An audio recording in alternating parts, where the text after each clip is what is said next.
At the beginning of the year, Super Smash Bros. Ultimate was teased. Then all different kinds of characters were hidden in shadows. Then we found out this tease that everyone in this series is coming back. 2 months later, Tekken 7 dropped the trailer for Season 2. Anna Williams and Lei Wulong were announced to be making their long-awaited return. Now, these are only 2 examples of what I'm going to be talking about today. Bringing back characters is not new, but this year I've noticed a trend of not just fighting games, but other games bringing back long forgotten characters. Let's take this into perspective. Last year we got a little tease of this year, if you will. Spike was brought back to the Guilty Gear series, and multiple characters such as Venom and Thanos made a return in Marvel vs. Capcom Infinite. Now, what determines a character being brought back? If they had a game or more worth of absence and aren't stuck behind a paywall in the game that they made their return in after a game worth of absence and or were included in the next game, that's them being brought back. You see where I'm getting at? If not, then Mewtwo in Smash 4 counts as him being brought back. Lucas in Smash 4 was more so just him being late. They're that better? Some people despise some characters and never want them in the franchise again. Pichu, anyone? I pissed myself over hype when he was confirmed for Ultimate. Though we need to consider that the whole nobody likes him phrase is 100% incorrect. People could be exaggerating, but most of the time they mean it. Let me bring up 2 examples. One that was brought back with quite a bit of fandom, while the other has so many fans begging for them, but they still aren't here yet. Pichu. Yes, we're going back to him. Pichu caused so much hype when he was confirmed for Ultimate seconds after Snake, who was also really hyped, but whatever. Even people who did not have a high opinion on him crapped themselves.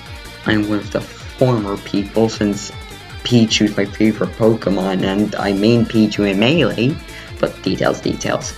As for the other, Armored King from Tekken, it's been a year of fan demand after launch and we still didn't get him.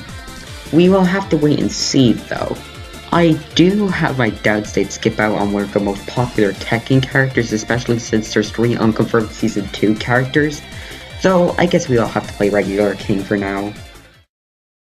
Not really about fighting game characters, but it is relevant. Remember I was talking about Pichu and how not many people care? That applied to my Red Dead Redemption 2 reaction.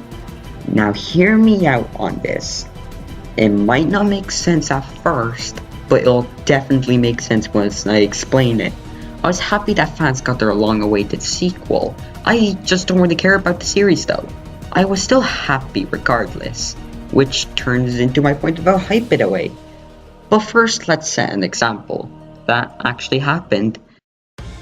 At the beginning of the year, Season 3 for Street Fighter V was announced. In fact, Arcade Edition was announced, but details, I like saying that, I know.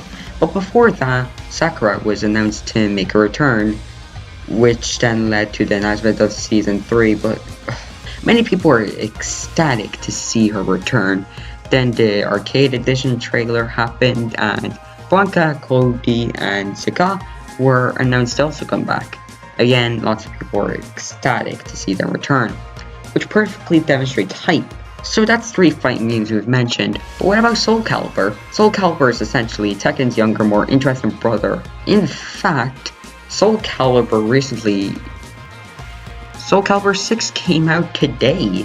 Speaking of that game, we have our Mitsurugis, our Nightmares, but some fans' favorites that were missing from Soul Calibur 5 returned. We'll get to that game later. Taki was one some of my friends were excited about. I know that they were also hyped to see Baldo and Inferno, and I know people were really happy to see Talon back, though they have appeared in 5 with the exception of Talon, but details. Tiara was another character I wanted to talk about. She was announced as a Season Pass bonus DLC for Soul Calibur 6, which sparked some controversy in the community. But making fan favorites DLC seems to be common nowadays. Like, remember when I mentioned Ana and Lei Wulong? Yeah, they're DLC. Soul Calibur 5 and Street Fighter 3 are games well known for their roster. It's very strange to say the least. The latter being considered one of the best fighting games now, which I agree with personally. Soul Calibur 5 removes a lot of the mainstays in the series like the aforementioned Taki. A lot of people to this very day don't like this game, most because of that reason. Street Fighter 3's main thing going for it was the new generation of characters. And it shows. A lot of people were not into this idea though. Only 4 characters were current: Ryu, Ken, Akuma, and Chun-Li, being those very 4. So, over time, the game gained the competitive scene. Overall, I'm liking 2018. I can't wait to play Soul Calibur 6 and Smash Ultimate, and Tekken 7, once I get my hands on it, but whatever. I'm also excited to hear who you're happy to see coming back to your fighting games. Hopefully you enjoyed this episode. Subscribe for more episodes of Mains and much more content for your viewing pleasure.